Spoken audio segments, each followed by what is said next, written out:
This is one of them episodes that we hope the masses tune into. We are talking about no other than the 2022-2023 Los Angeles Lakers. LeBron's team out there at the Crypto Center, which has proven to be a fake website. We need to revert it back to Staples. But I'm here as always with Sean 5K. Let's introduce our guest real quick, Sean. Yes, sir, man. We got friend of the show, friend of the network, all around good guy. You gotta check him out. Check his pod out. Run It Up podcast. You can check that out everywhere that podcasts are distributed. So make sure you guys are checking my guy out. My man does a really good podcast if you're into fantasy football, basketball stuff. If you're into the Marvel comic book universe, definitely make sure you are tapped in. You know what I'm saying? Friend of the show, had to bring him back on so we can preview his sorry ass LA Lakers this year. But Najee, my boy, what's going on, my G man? Pleasure to have you back on here, brother. What's up, y'all? Always a pleasure to come on the draft season pod. Y'all been killing shit lately with the team review, so I had to tap in for my nice little Lakers right here. Yeah, man, like I said, man, exactly that time of year, and it's always fun. Me and Raz, we try and bring, as unbiased, what I'm saying, content that we can give you guys, but it's also incredible when we can actually get in the fans, what I'm saying, that are watching every game, that get pissed off at the intricacies, whether it's, rotation minutes, just overall, whatever it is that, you get upset about when you're watching your team, you can follow the journalists and all of the, the beat reporters and the guys that follow the league. But when you hear it from the, from the mouths of the actual fans, I'm saying, that watch the games every week, you getting it raw, you getting it uncut, and you getting the authentic, Lakers experience. So, I mean, Raz, without further ado, we could get into the, just talk about, there's a lot of stuff. So there's always a million things, always a million narratives and storylines and, just things that are rolling around the Lakers world. So real quick, just to get the recap on what the offseason was like. And as we are about 1 week away from the NBA season kicking off, the roster that's coming into the season. Yeah. So last season, we know was a hellish season for Lakers and their fans. Russell Westbrook didn't really fit in. Guys dealt with a lot of injuries. They were 33-49 last year.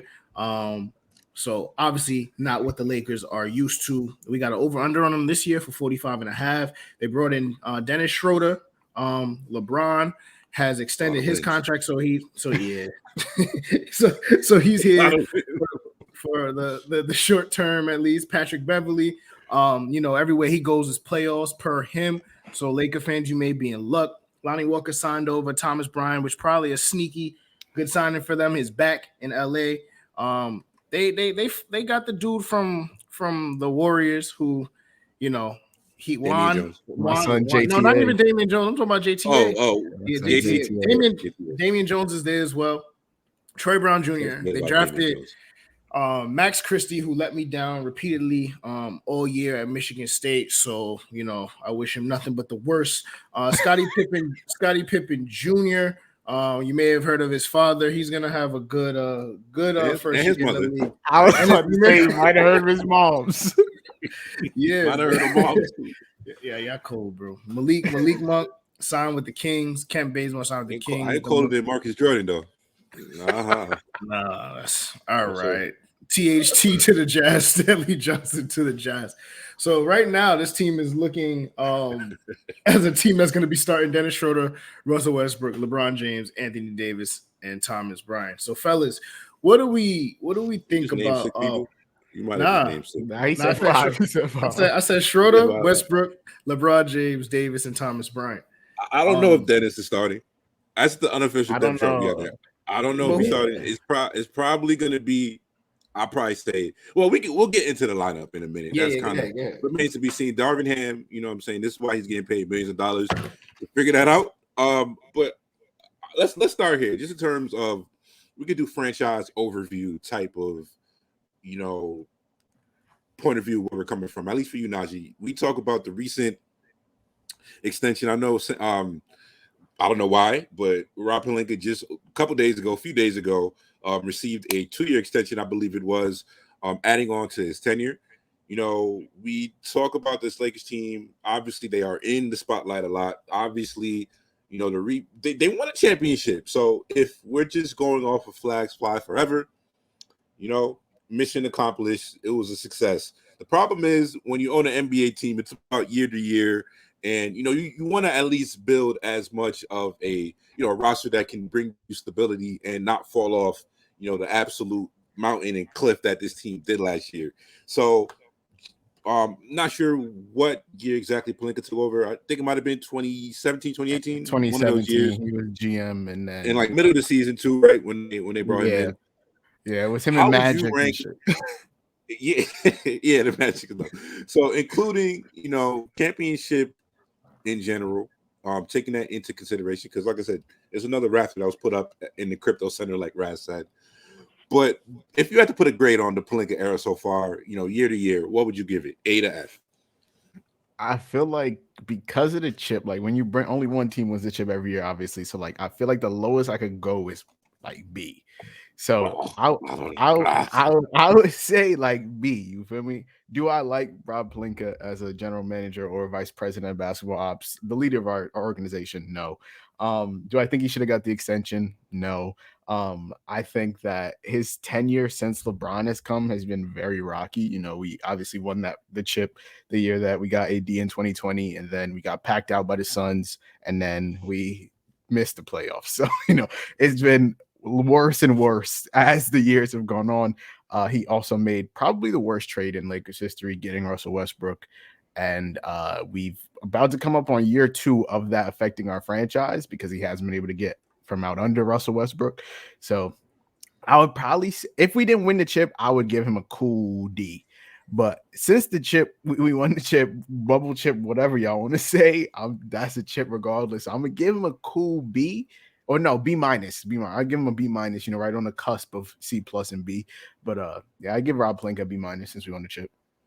Raz, your thoughts? Y'all finna go crazy. It's not even going crazy. I mean, I'm not a Lakers fan, so it's not really for me to judge. Yeah, I'm not a Lakers fan, but I hate Lakers fans because you guys are just ungrateful, bro. Like it doesn't make any sense, and this could be coming from a place of pain because I root for poverty franchises, but one championship, how do you not get an A with a championship? Because, bro, for me, I feel like had we not traded for Russ, I would give him the A because we won the chip. But like in the having LeBron, like our timeline is so accelerated because he's 36, 37. Yeah. And so like we don't know how much longer he's finna be in the league. So like to basically chalk 2 years of his career last year and probably this year, not being able to give him out from under Russ, like I feel like I gotta take you down from that. Because like we could have been contenders last year. We could be contenders this year. But because of Russ, I feel like that's the biggest thing holding us back. And so I'm definitely taking points off for the Russ trade, to be honest. Making the worst trade in franchise history is crazy. Like, come on. It's we got to do some thoughts back on that if that exactly is the worst trade. And I think it might be the worst trade in the last decade. The last decade, but you got to understand, Bron got to shoulder some of this too. He does. That's kind of the other interesting part about this. And Raz, we talk about this, and like I'll get back into the grade in a little bit, but like the Lakers and the Knicks are living in two totally different, just realities, but they have a lot of the same issues when we just talk about, disarray and instability and lack of clear long-term vision. That's going to end dysfunctional organization. Yeah, there's a lot of other words we could have used there that would have, hit it perfectly. But yeah, we talk about the Lakers, and yeah, Brad, you said how does Pelinka not get an A? It's just like, dog, you've had, and obviously, what is this, year 20 for Bron? Year 19, whatever it is. This is year 20, yeah. This is year 20. I can't keep up anymore. He's been in the league my entire life, to be honest. But when we talk about the dwindling years coming down the mountain for LeBron as whatever top 2-3 best player, wherever you want to put Bron in that conversation of where he belongs among the all-time greats, we talk about maximizing a roster around LeBron James. If you're in that situation, and there's a gift and a curse to having LeBron. If you look at just the team that he's left and how they were in massive disarray. The second he dipped out of Cleveland, the second he dipped out of Miami, both times, the second he dipped out of Miami, and we just saw what happened to those teams afterwards. So, when we, grading a GM in their ability to, and especially for this Lakers team, the AD trade, they won a chip. It was a success. So but yeah, I'd probably give it a C plus if I had to put a grade on it because that's so how we right bad around the same place. Yeah, I feel like you got to grade it with a curve. It has to be graded on a curve. He's hamstrung with LeBron's timeline. He's hamstrung by LeBron's influence. He got a chip out of it. Yes, the team is going to be a shit show when Bron leaves. Yeah, but you have AD in theory, right? Whatever that gets you, you could at least offload that asset if you want to start a full rebuild. So it's like you graded on a curve. He won at a time in which he probably shouldn't have, right? Like nobody's winning championships this late. So it's like you took the risk, you brought Bron to LA, you got a ring out of it. You're trying to get another one. It's probably not going to happen. But for the 4 or 5 years, you had Bron, you were relevant, you got a ring, and you had all of these external factors you were GMing against. I don't know how you don't grade it on a curve. And I hate the Lakers, but what I'm saying, you got to grade his work on a curve because he's really, in theory, his hands are tied. Maybe it is unfair. I'll let you go in a second, Aji. Maybe it is unfair to Pelinka because, like I said, we'll never really know the true answer to last year's Lakers team from everything we heard. And I know DeMar DeRozan recently on the JJ Redick podcast spoke about it. He said he thought the deal to the Lakers was done. We thought it was complete. We don't know exactly how these, there's a lot of, hands in the kitchen, a lot of, whatever, spatulas, however that fucking saying goes about being in the kitchen at the same time. There's a lot of people, who putting their input out on this Lakers team. We don't know, was it a LeBron final say? Was it? It sounds like they did sign off on the Westbrook thing, but even if with a grain of salt, I think in general, aside from the 2019 season, I can safely say that, and it's impossible to know what actual control over basketball influences LeBron actually have. He probably, on big moves, I think, it's safe to say, LeBron has an impact on that. So Westbrook, Bron, and I've tweeted this before, Bron, if whatever Bron's impact he had on Westbrook to the Lakers is kind of just telling us it's just foreshadowing that Bron might be like the Michael Jordan of GMs. Whenever he gets this team that he wants to own in the future, if he gets it in Vegas like he acts, it's just like, bro, I've watched LeBron his whole career. We've all watched LeBron his whole career. Knowing what we know, watching, the twilight of Russell Westbrook's career and the issues that, just come with him being such a ball dominant player, it's just like, dude, who is really going to be like, and it's even theoretically, maybe Bron and Westbrook could work. But when you have AD on that roster who, aside from the bubble, he has his gravity, but it's not outside perimeter shooting that's really scaring anybody. So, like I said, we'll never really know what LeBron's impact on that team was or just the roster decision. But yeah, for me at least, and the Pelinka thing, one more time, aside from 2019 where he got KCP, JaVale, Dudley, Caruso, other than that, even the THT contract, was that just clutch? There's been a lot of stuff in the Pelinka era to where somebody has to get the blame of being at the top of the organization. It doesn't really seem to be clicking, and especially when they're struggling to really put those secondary supporting pieces around Bron and AD, which we should all assume is going to be a championship contender. So it remains to be seen, but I think at least moving on to the next part. And like I said, Raz, where do you want to go? There's a million, to peel back the onion. Wait, Raz, what was your grade? What was your grade on Pelinka? A? I'm just gonna give him an A, bro. I watched Isaiah Thomas be a GM, bro. Leave me alone. I watched all of that, man. All right, bet. Jerome James contracts, all of that. Yeah, it's an A. We can get into just some of the pieces that the aforementioned GM has brought in. How do you see players like Schroeder? Is Kendrick Nunn ever going to play again? Is he playing right now? I think he is, right? He been killing shit in the preseason. But he yeah, played preseason for us last year. I gotta see. Yeah, that's what I'm saying. I gotta see him playing this season. Like I can't believe it until I see it, type shit. But Lonnie Walker, that's a high upside move. Pat Bev, you're gonna get from him. Like, what do you guys see as some of the lineup combinations that they're gonna be able to throw out there? What do you think is the best lineup? And which new addition are you the most excited about this year? For me, I think our best lineup is undoubtedly AD at the 5, LeBron at the 4, and kind of running like a small ball kind of defensive lineup. But I mean, I think our biggest pickup this offseason was Darvin Ham. I'm very, very excited about adding Darvin Ham as a coach, and like just looking at the offensive sets we've been running in preseason, like it's 10 times better than anything we've ran in the past 5 years. And just like and obviously he's running like a 4-out, 1-in thing, and teams run that all over the league, but like I just think it looks way better than it looked last year. Granted, like we didn't see much of AD, LeBron, and Westbrook on the court, but I'm definitely excited about the prospect of it.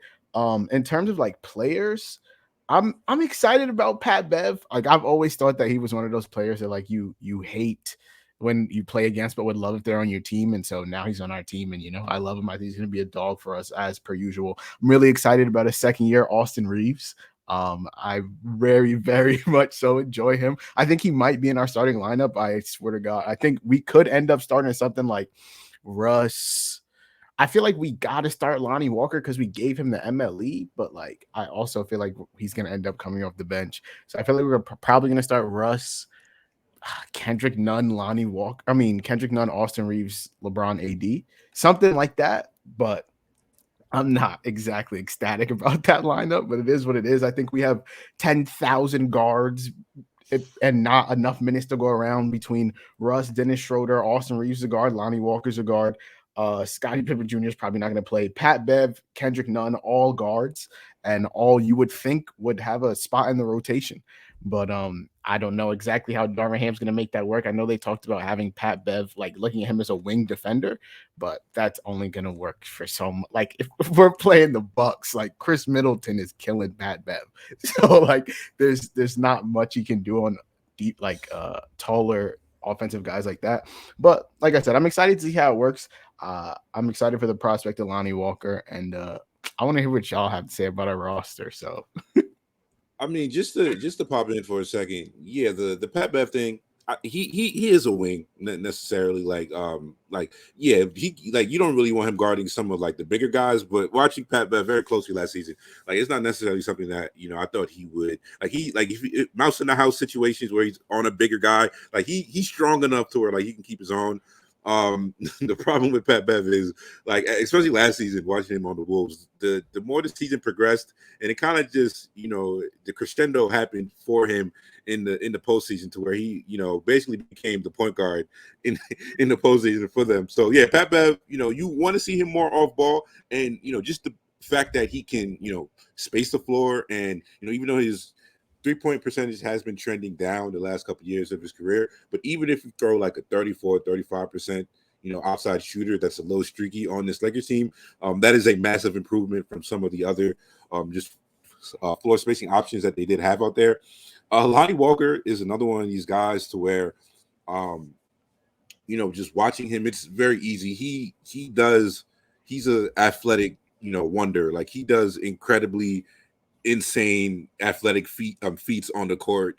His body control is insane. His jumping ability is probably inside like the upper 10% of just NBA players. Like he is a insane athlete. His issues are kind of the idea of Lonnie Walker has always been better than the actual functional product of Lonnie Walker, particularly for this year. Defensively, he's always had an inconsistent defensive motor. And the jump shot has always kind of never really been there for him. Looking at last season, he shot 32% last season on 340 attempts. And, the years previous, he shot 37. And, the year before, he didn't really play a lot. But yeah, you gotta hope that he's able to kind of tighten up some of the stuff on the margins for a guy like Lonnie Walker. Is he a better fit for this team than say like a Malik Monk? I don't really think so, but athletically he could give you a lot. And yeah, like this roster in general, when we just talk about it, like it's kind of it's weird. Yeah, I do think like you mentioned earlier, Najee, about Darvin Ham and him having his work cut out, because I just look at this roster and I'm unsure what the true upside is, and that's the scary part about when you have LeBron and AD. I wanted to talk a little bit more about AD and Russ specifically, guys. So, I mean, let's start on Russ. I mean, Najee, we could go to you on this, especially after watching last season, man. I like Raz. I swear we had this conversation when we did the over-under show Western Conference last season, and we talked about the Lakers. And I had my questions about the fit, and I said it on the pod to where it was like, it kind of just feels like this is going to be set up for Russ to be scapegoated and be the fall guy. And Russ is who Russ is, for better and for worse.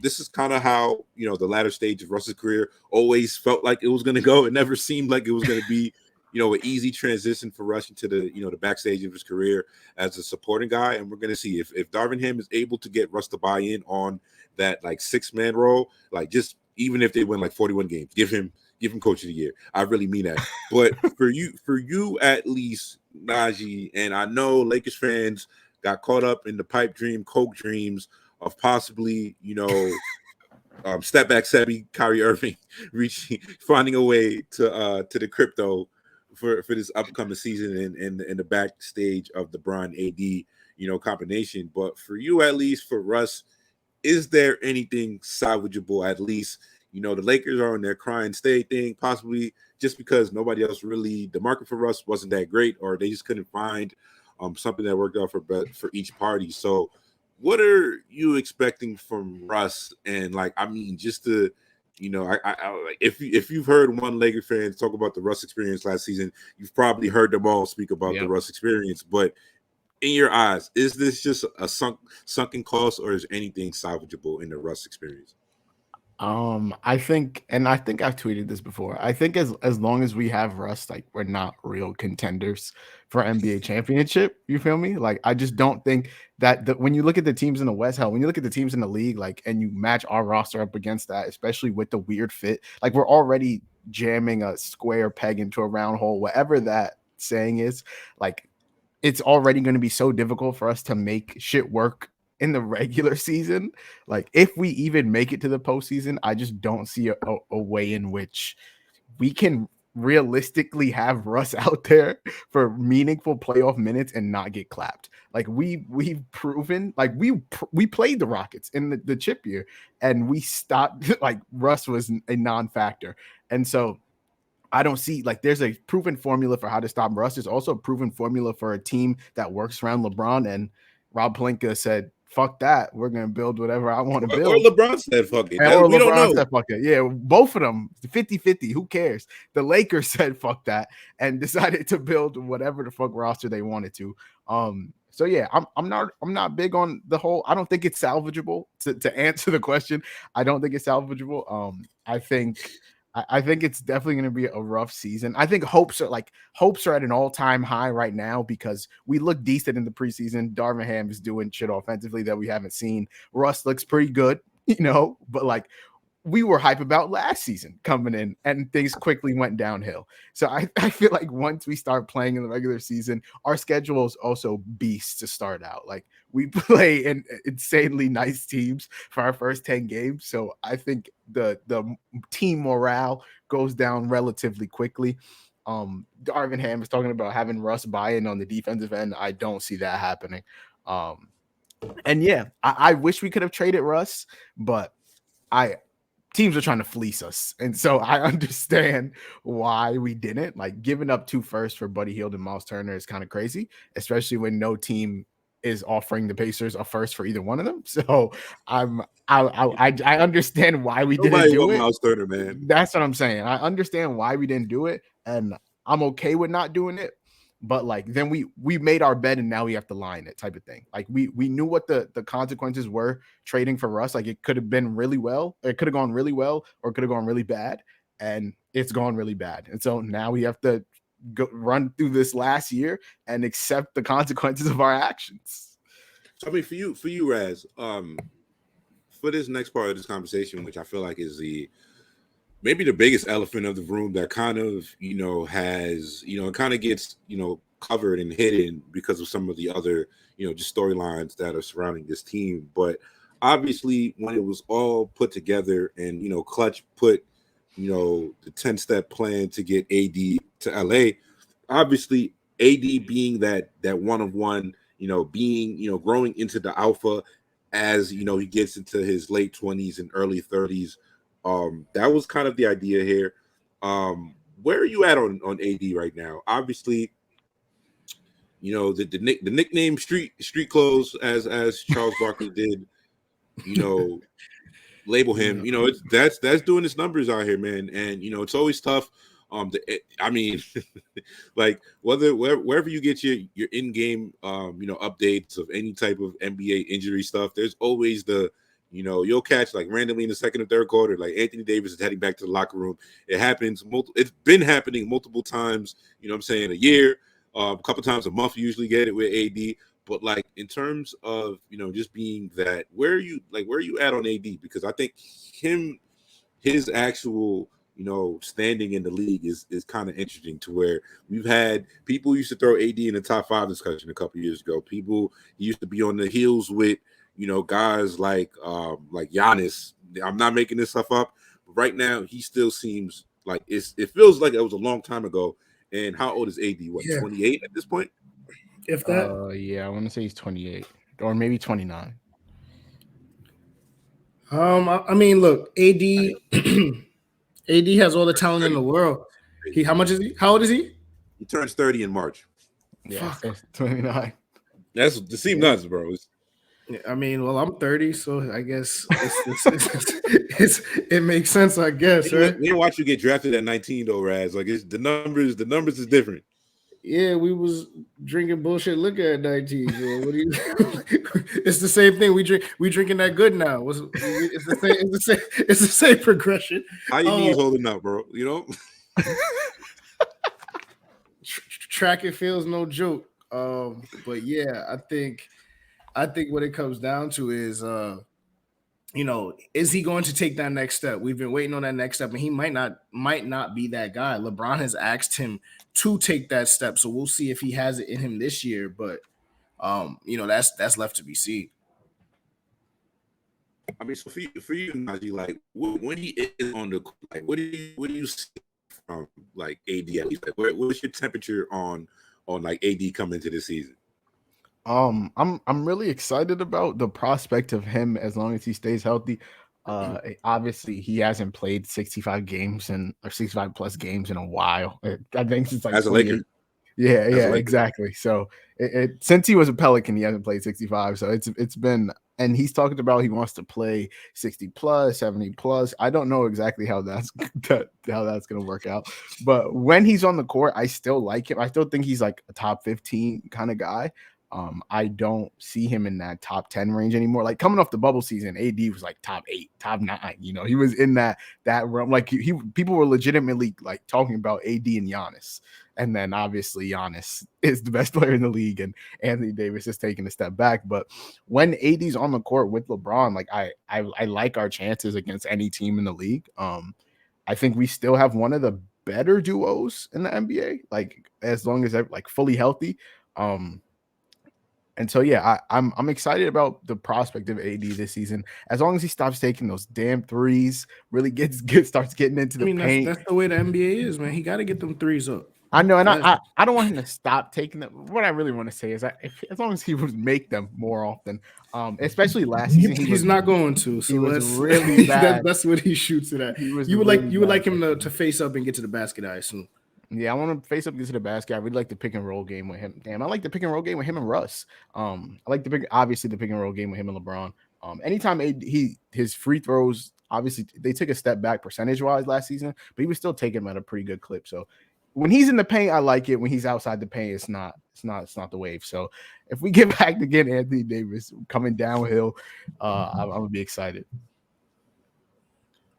Yeah, so like that's definitely it'll be interesting because there's definitely I hope it would be cool to see like some like a revenge season from AD and people have to put some respect back on his name. So I mean, at least for you, Najee, we'll go back to you on this just for like other general thoughts, random musings, just ideas that you have. Like I'm just trying to see like because that's the like I said earlier, when you give up the farm, when you give up all of the lottery picks, top 5 picks that you've accumulated over like a 4 or 5, year span, and you go all in for an AD trade, obviously you want to think that you have a possibility to win a chip year in, year out.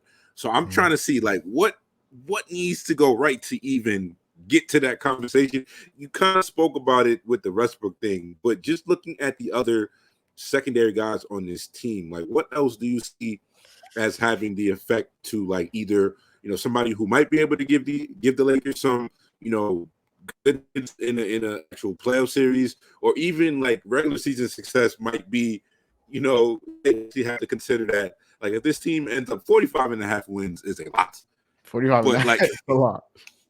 That's a lot of wins. But like if this team ended up winning like 48, 49, like let's get crazy and say they won 50, like Bron, AD, MVP talks, but like all the secondary guys on the team, what else like really sticks out to you as question marks or just thoughts that I think could have a big part on the season?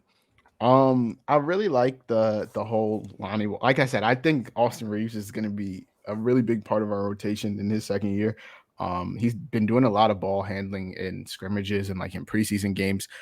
So I think that's kind of the plan for him this season, to be kind of like a secondary ball handler off the bench, or like I don't like him as a ball handler in our starting lineup if he does start, but off the bench I kind of like it, even though we have so many guards.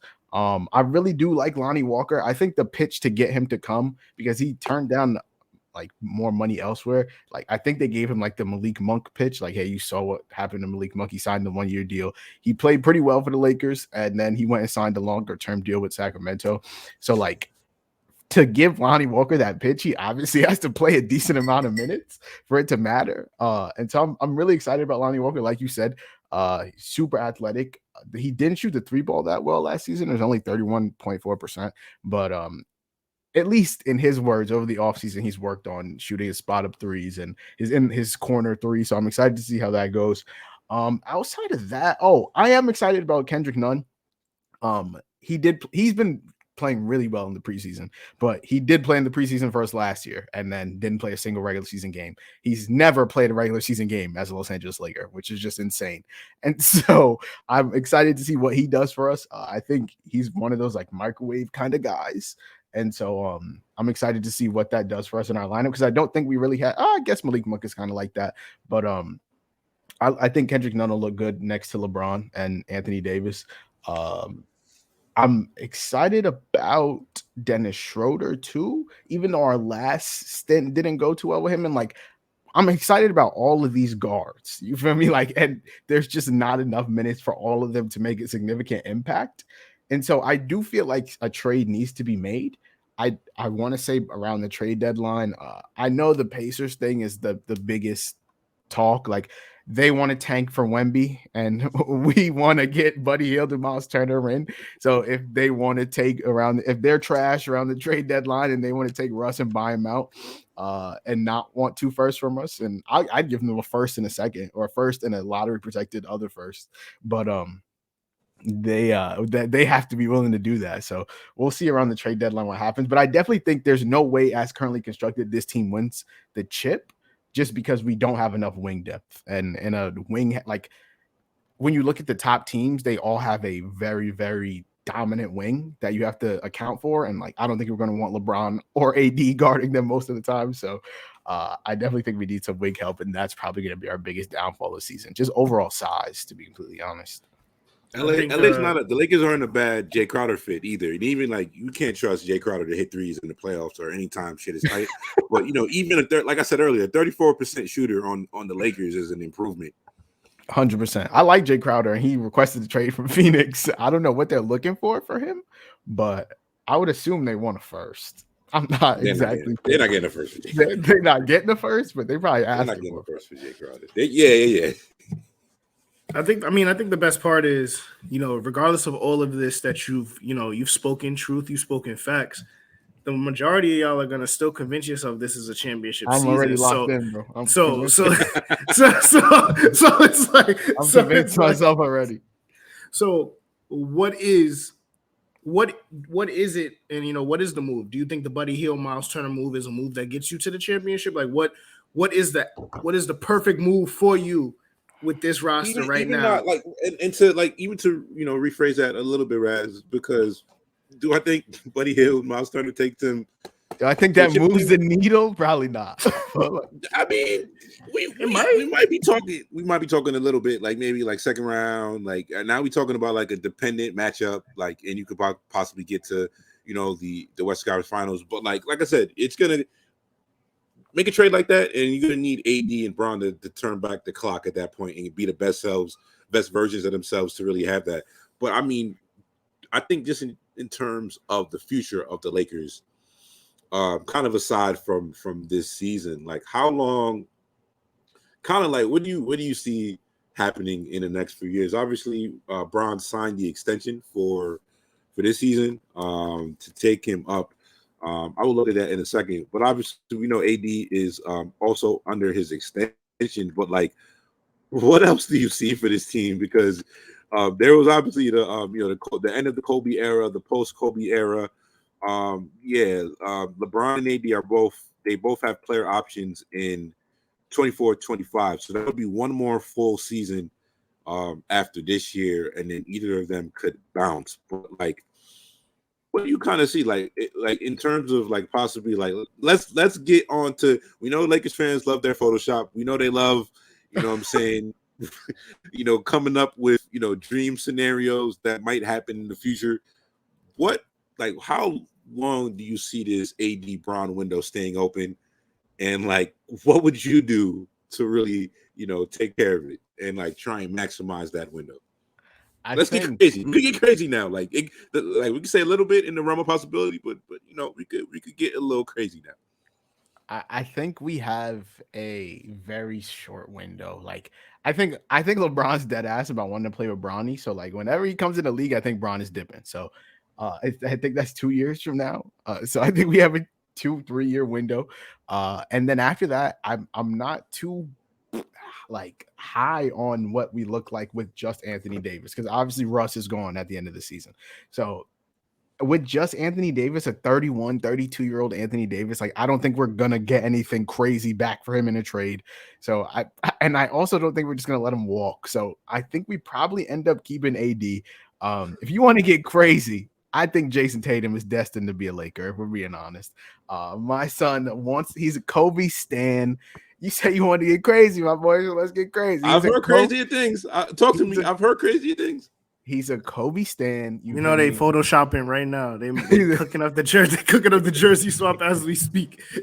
He's a Kobe. I gotta look at his contract, but he's a Kobe stan. Obviously, I don't know if we would ever trade for him. Like what the Celtics would never. Trade him to us. They're not picking up the that Celtics, phone, bro. Yeah, the Celtics would never trade him to us. But whatever needs to happen, crazier things have happened. You feel me? So Tatum is a free agent in 25-26, so it'll be 2026. He has a team player option for that year. But sorry to cut you off. Go ahead. I truly believe that he will opt out and become a Los Angeles Laker. I'm not gonna lie. I think he wants to be a Laker. I think, especially if we don't win the chip before then, which we probably won't, and the Celtics don't win a chip before then, which I hope they don't. He wants to bring number 18 to the Lakers. You feel me? Like that means something to him. I feel like it does. He loves him. So he was texting Kobe before the game, for the chip game, for the Eastern Conference Finals chip game. He wants to be a Laker, bro. As much as people don't want to believe it, he want to be a Laker. He want to bring us a chip. He want to post something on his Instagram about "I got you, Cole," blah blah blah. He wants to be a Laker, bro. I'm telling you now, the next great Laker is gonna be Jason Tatum. So do with that what you must, but that's what I think our future looks like. That would be disgusting. I think I've seen people do coward things. this isn't a coward move, so I'm not gonna call the man a coward. It's not. This is definitely not running away from the grind. This is running to the grind.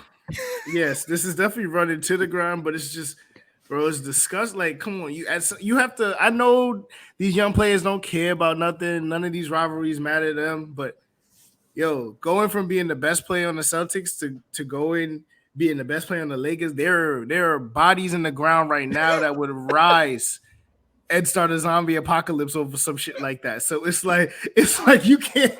It's really disgusting. It's bad work. Like Red Auerbach is he put a cigar out on Jason Tatum's forehead if he found out some shit like this. So that's why I'm like, yo, this is crazy. But at the end of the day, it's kind of not. It's kind of not though. Like you can see it. Like it's not that far fetched. You feel me? Like we say what you want about the Lakers, bro. But even being as horrible as we had been, LeBron still wanted to come here because we're the Lakers. Like we not going out sorry for long. So some star is gonna come here because we're the Lakers, and they're gonna want to get us that number 18th chip, the most of any franchise in the NBA. We got this narrative. You feel me? Like you come to Lakers, you get them 18, you're a part of that team. That's legacy right there. And Jason Tatum is the kind of man that wants that legacy. So I think that he's gonna want to be. But couldn't he just run up in Boston and get them the rings too? It's the same. That's what I'm saying. Like, what's the vibe's not the same. Let's be real. The vibe's not the same. Kobe didn't play for them Celtics. You know what I mean? The vibe's not the same. Let's be real. Honestly, out of all, just the fan fic theories that you could have thrown out there, now this one, I think this might, like I said, a couple. We're talking, 25, 26. You know what I'm saying? This is a couple years of disappointment. It's gonna start bubbling. You know what I'm saying? We're gonna get the Malika Andrews sit down on a random, January afternoon, and Jason Tatum's like, I'm not really happy here in Boston right now. You're gonna get that Woj bomb. That's like Los Angeles Lakers are signing forward Jason Tatum to you're gonna get it, bro. I'm telling you. I can see it. I can see Tatum in the corner looking at Marcus Smart shot selection. Like, what are we doing here? But that's neither here nor there. We could give official over under caps here predictions. So I mean, Najee, you are our guest for the night, of course. Man. 45.5 victories in the NBA this season. Like, are you going over or under for the Lakers? 45.5. So you got to win 46. I did my Western Conference playoff predictions or standing predictions, and I had the Lakers as the 8 seed. So I feel like I have to go over because I had them above the Mavs, to be completely honest. So I'm gonna go over. I'm gonna say they get over 45.5. Raz looks so unamused. I mean, I think we asking a lot, man. We asking for the team to gel. We're asking for some health, with legs with lots of miles on them, and then Anthony Davis. A lot of new things, a new coach.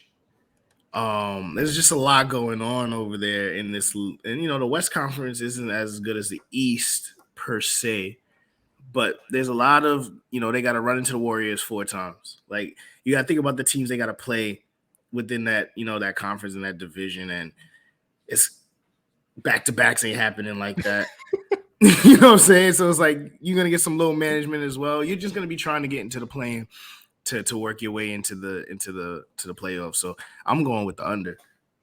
Yeah, I feel like our peak is an 8 seed. Like, there's no way we're a top 6 seed in the West. Yeah, for all of our gamblers out there, I would not touch this over under number. I like, it's another one of these teams to where I do feel like taking the championship odds is better money than taking the regular season over. I can see a world where they win 46 games. Like, it's not like there's still the Bron stand in me that's like, I feel like we might get a Bron was incredible, and like we've it's about to be 45 minutes of he almost won the scoring title. We haven't talked about LeBron. We have not said one thing about LeBron, and kind of just talks to how incredible he was, because even what I'm saying, shout out to the Draft Season Podcast YouTube reels, like even making the LeBron highlight reel, I'm like, yo, this like Bron Bron himself as an individual was hooping. If this was wild. one of the most, it was one of the most, you know what I'm saying? I had 40. Y'all niggas lost like scenarios that I've ever seen in my life because Bron was consistently hooping. He was carrying that team by thread. Literally, the Lakers team was hanging on the same way Bron's hairline was hanging on. It wasn't looking.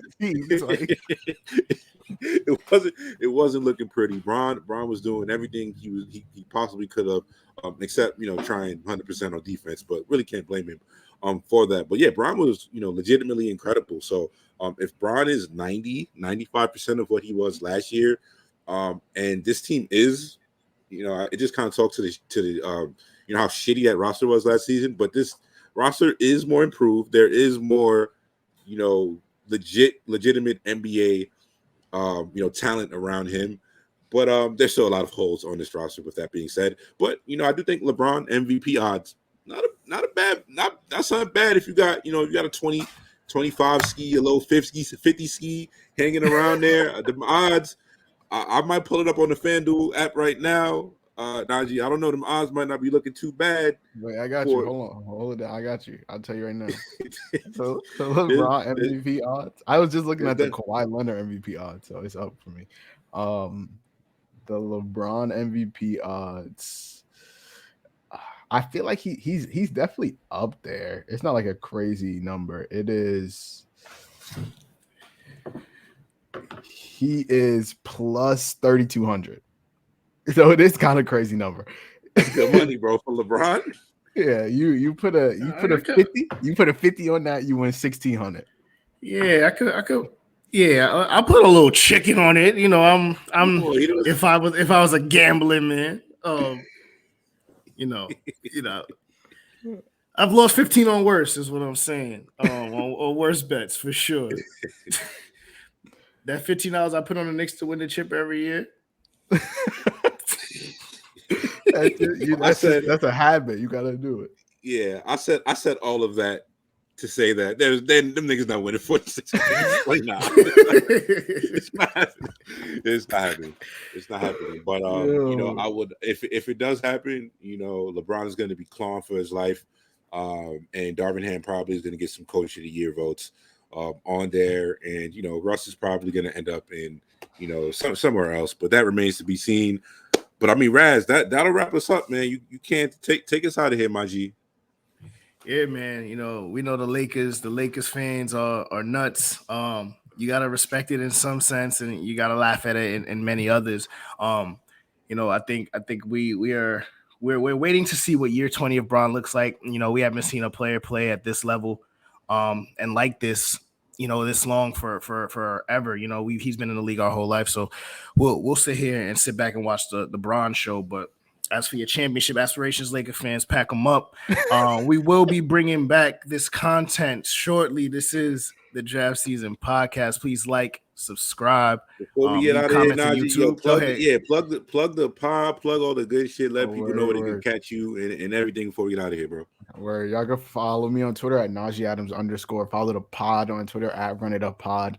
We're basically everywhere y'all listen to podcasts. Wherever you listening to this podcast at, go look up Run It Up Podcast and it'll pop up. So that's where you can find me on the gram at Najee Adams. And shouts to y'all. Y'all doing big shit. So keep it up, y'all.